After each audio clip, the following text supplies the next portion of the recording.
আসসালামু আলাইকুম সবাইকে। কেমন আছেন সবাই? আশা রাখছি আল্লাহর অশেষ রহমতে সবাই অনেক বেশি ভালো আছেন, সুস্থ আছেন। এই প্রত্যাশা, এই শুভকামনায় আপনাদের সবাইকে আকন্দ হোমস ডায়েরির আরও একটি নতুন ভিডিও দেখার জন্য ওয়েলকাম জানাচ্ছি। আজকের ভিডিওটাও কিচেন থেকেই শুরু করেছি। গত ভিডিওতে সন্ধ্যা টাইমের কিচেনের ব্যস্ততা থেকে ভিডিওটা শুরু হয়েছিল। আজকে শুরু করেছি সকাল থেকে। তো জাহিন ফাউজি আপনাদের ভাইয়া সবার নাস্তা দেওয়ার পরে আমি চিন্তা করেছি আজকে একটু দুধ চা খাবো। দুধ চা বলতে পাউডার দুধ দিয়ে না, অল্প একটু লিকুইড দুধ ছিল, ভাবলাম এটা দিয়েই খাই। আসলে মাঝে মধ্যে বা হঠাৎ করে দুধ চা খেলে আহামরি কোনো কিছু হয় না, কিন্তু আমার যে সমস্যাটা হয় এর আগে কখনো শেয়ার করেছি কিনা জানি না। আমি পাউডার দুধ দিয়ে যদি দুধ চাটা খাই সেক্ষেত্রে আমার স্কিনে মানে সরাসরি একটা প্রভাব পড়ে, যেটা আসলে কাউকে ওভাবে বললে হয়তো বা বুঝবে না। আমি যদি ২ দিন টানা দুধ চা খাই তাহলেই পরদিন বোঝা যায়। আবার যদি না খাই সেটা রিমুভ হয়ে যায়, যেটাকে আমরা ম্যাস্তা বলি। তো এই প্রবলেমটা আমার ক্ষেত্রে অনেক বেশি হয়। তো যাই হোক, আমি আমার চাটা খাওয়া শেষ করে দেন চলে আসলাম কিচেনে। তো এখন হচ্ছে রান্না করব। রান্নার জন্য গতকালকে সন্ধ্যার দিকেই কিছু প্রস্তুতি রেখেছিলাম, যেটা ইদানিং আমি প্রায় সময় করে থাকি। ২ টা আইটেম করে রেখেছিলাম, যেমন ডাল রান্না করে রেখেছি, পেঁপে ভাজি করে রেখেছি। তো আজকে আর ২ টা আইটেম করলেই হয়ে যাবে।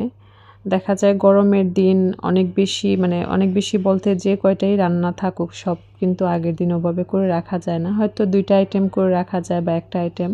তবে ১ টা ২ টা যতটুকুনি হোক না কেন, যদি একটু সন্ধ্যের দিকে করে রাখা যায়, সকালবেলা আসলে কাজের জন্য একটু সময় পাই। আ বিশেষ করে বিজনেস পারপাস যে কাজগুলো থাকে, যেমন আজকে সকালে আমি একটা কাজ করতে পেরেছি, যেটা আসলে যদি রান্নার ব্যস্ততাটা অনেক বেশি থাকতো সেক্ষেত্রে হয়তোবা পারতাম না। মানে একটু পরে কিচেনে ঢুকলেও হবে।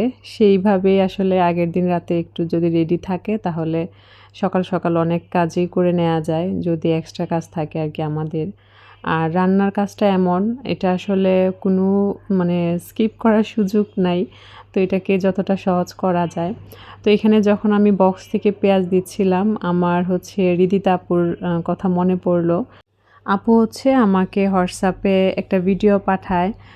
যেহেতু প্রায় সময় ভিডিওতে আমি শেয়ার করি যে আমি ফ্রিজে পেঁয়াজ কুচিটা ইদানিং রাখছি, বা আদা রসুন পেস্ট তো আমরা সবাই রাখি। তো ওইটা নিয়ে একটা ডিটেইলস ভিডিও ছিল, যেটা আসলে মানে একদমই ঠিক না রাখা। তো চিন্তা করলে আসলে অনেক কিছু, অত কিছু আসলে মানাও সম্ভব না, যতটুকুন মানা যায়। তারপরেও আপুর ভিডিওটা দেখার পর থেকে আমার মাথায় শুধু ওইটাই ঘুরতেছিল যে লাইফ সহজ করতে গিয়ে লাইফকে আবার রিস্কে ফেলে দিচ্ছি না তো? তো দেখি কি করা যায়।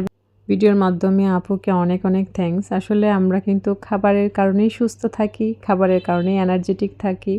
আর এই খাবারের সামান্য ভুলও দেখা যায় মানুষের মৃত্যুর কারণ হতে পারে। আল্লাহ ভালো জানে। তো সত্যি এইসব বিষয় নিয়ে ভাবতে গেলে মাথা হ্যাং হয়ে যায়, সত্যি কথা। কারণ ইউটিউবের সুবাদেই দেখবেন যে আমরা যে জিনিসটা এতদিন ধরে জেনে আসছি তেমন কিছু না, সেই জিনিসটাই আবার হুট করে দেখবেন যে এই রোগ সৃষ্টি করে, ওইটা হয়। তো সত্যি মাঝে মধ্যে মনে হয় যে যখন এগুলি ছিল না তখনই ভালো ছিল তাও। তো যাই হোক, আমি গরুর মাংসটা চুলায় বসিয়ে এদিকে এখন হচ্ছে ভাত বসিয়ে দিব। তো গতকালকে সন্ধ্যার দিকে হচ্ছে আমি আরও এক্সট্রা কিছু বক্স ধুয়ে দিয়েছিলাম। কিছু হচ্ছে আমার হেল্পিং হ্যান্ডকে দিয়ে ক্লিন করেছিলাম। দেখবেন আমরা যখন কোনো একটা কাজে ধরি, আরও ওইখান থেকেই ১০ টা কাজ বের হয়। কিচেনে যখন ধরেছি যে বাড়ি যাওয়ার আগে দেখি আর কিছু সরাতে পারি কিনা, বা ক্লিন কি, কি করা লাগবে। তো একটার পর একটা মনে হচ্ছে বেরোচ্ছে। তো আমি হচ্ছে রাইস কুকারে প্রায় সময় চালটা এভাবে বসাই, তাহলে রাইস কুকারের যে হাঁড়িটা ওইটা মোছামুছির ঝামেলা থাকে না। তো আগে হচ্ছে ওইটা হাঁড়িটা বসিয়ে দিয়ে তারপর আলাদা একটা পাত্রে করে চাল দিলে আমার কাছে অনেকটা ইজি মনে হয়। কারণ চাল-টাল ধোয়ার পরে যতই মোছামুছি করা হোক না কেন, কেমন যেন একটা রাইস কুকারে দেওয়ার সাথে, সাথে শব্দ হয়, ভয় কাজ করে। তো ইদানিং আমি এই কাজটা করতেছি। গত ভিডিওতে ইশরাত ইসলাম আইডি থেকে আপু লিখেছিলেন আমি যে পেস্ট কালারের হাঁড়ি সেটটা ইউজ করি, ওইটা স্বাস্থ্যসম্মত কিনা বা স্বাস্থ্যকর কিনা এই টাইপের একটা কমেন্টস করেছিলেন।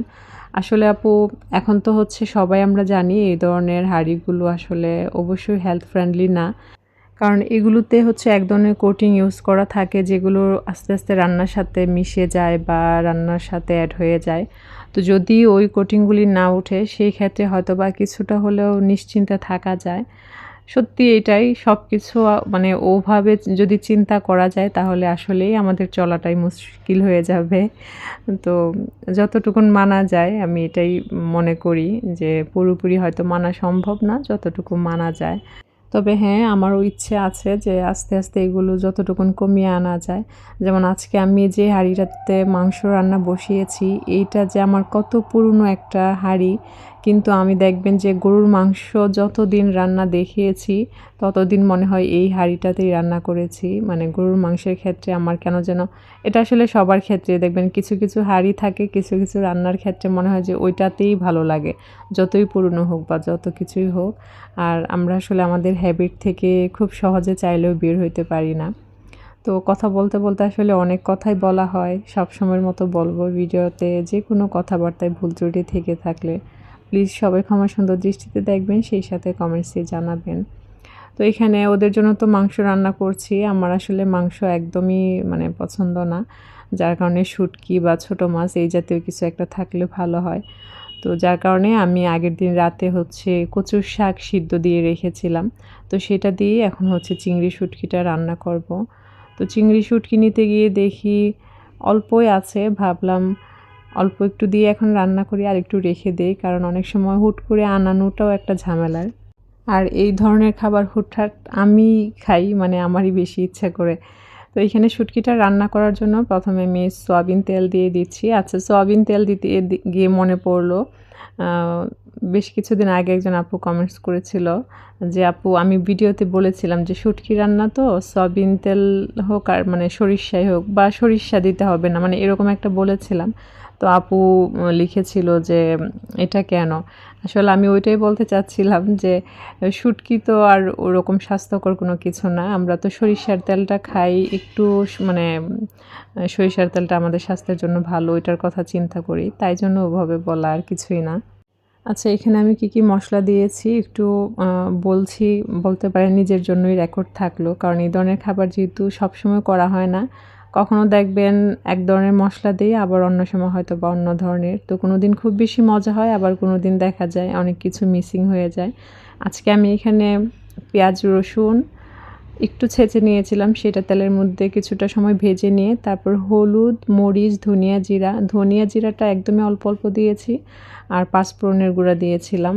দিয়ে মশলাটা ভালোভাবে কষানোর পরে আমি ধুয়ে রাখা শুটকিটাও ভালোভাবে কষিয়ে নিয়েছি। আর চিংড়ি শুটকিটা আমি গরম পানি দিয়ে তারপর হচ্ছে কষিয়ে রেখে মানে ভিজিয়ে রেখেছিলাম বেশ কিছু সময়। দেন হচ্ছে আমি যে সিদ্ধ করে রেখেছিলাম কচুর ডাঁটা, চিংড়ি শুটকিটা কষানোর পরে হচ্ছে আমি ডাঁটাটা দিয়ে বেশ অনেকটা সময় ধরে রান্নাটা করেছি। আর যেহেতু বরফ জমা ছিল কচুর শাকটা, একদম চুলার আগুনটা লোতে রেখেছিলাম। এতে করে আস্তে, আস্তে অটোমেটিকলি হচ্ছে বরফটা ছেড়ে দেয়। তো আজকের তরকারিটা সত্যিই খুব মজার ছিল। তো এটা দেখা যাবে ঠান্ডা হয়ে যাওয়ার পর 50% আমি হচ্ছে উঠিয়ে ডিপে রেখে দিব। আর এই ধরনের তরকারি উঠিয়ে মানে ডিপে রেখে দিলে পরবর্তীতে কিন্তু খুব একটা টেস্ট নষ্ট হয় না। কিন্তু ওই যে এখন ভয় কাজ করে যে আদৌ ওভাবে খাওয়া ঠিক কি না। মানে সত্যি অনেক কিছু মাথায় আসে খাবার নিয়ে। জানি না, হয়তোবা খাবার নিয়ে অনেক সময় নিজেও চাই যে এটা সেটা জানি। তো সবকিছু মিলে মানে অনেক কনফিউশন তৈরি হয়, যেমন পাশাপাশি অনেক দুশ্চিন্তাও ক্রিয়েট হয়।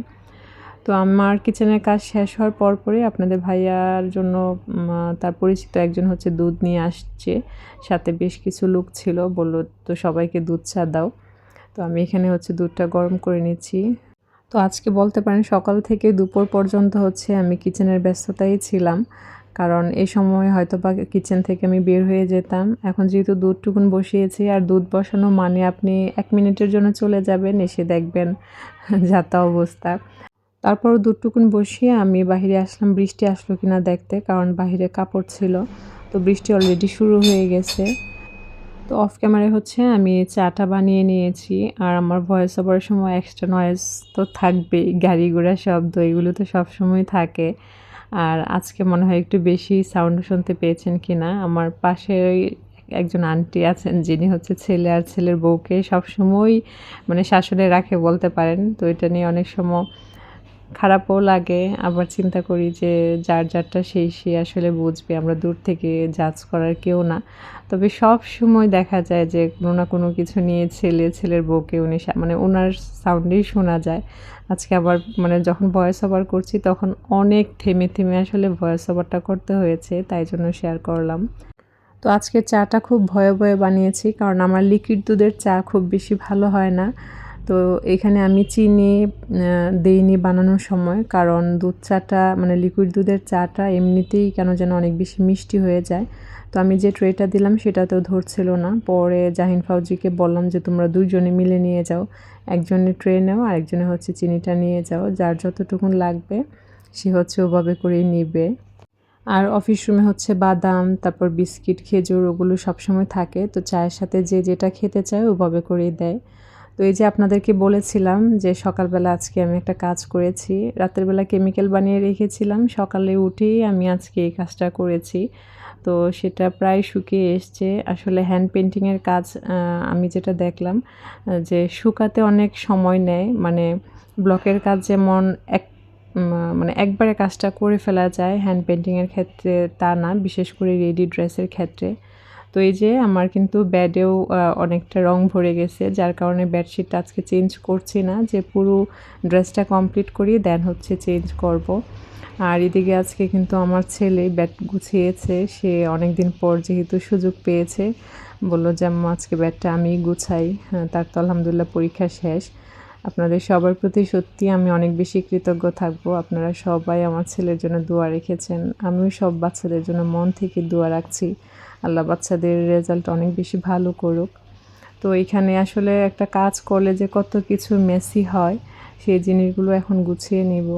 আর ফাউজি গোসল করে তার টাওয়াল টি শার্ট এখানে রেখে দিচ্ছে, ভাবলাম এখন একটু রৌদ্র উঠে গেছে ওগুলো বাহিরে দিয়ে দিই।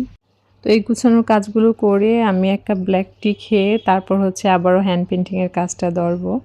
তো ভিডিওর প্রায় শেষ পর্যায়ে চলে এসেছি। আপনাদের কাছে আজকের ভিডিও কেমন লেগেছে কমেন্টস করে জানাবেন। আর যারা সব সময় আমার পাশে আছেন তাদের প্রতি আমি সত্যি অনেক বেশি কৃতজ্ঞ সব সময়। তো আপনাদের জন্য সব সময় মন থেকে অনেক অনেক দোয়ার ভালোবাসা থাকবে। তো আজ এই পর্যন্তই। সবাই ভালো থাকবেন, সুস্থ থাকবেন, সবাই সবার জন্য দোয়া রাখবেন। সবাইকে অসংখ্য ধন্যবাদ। আল্লাহ হাফেজ। আসসালামু আলাইকুম।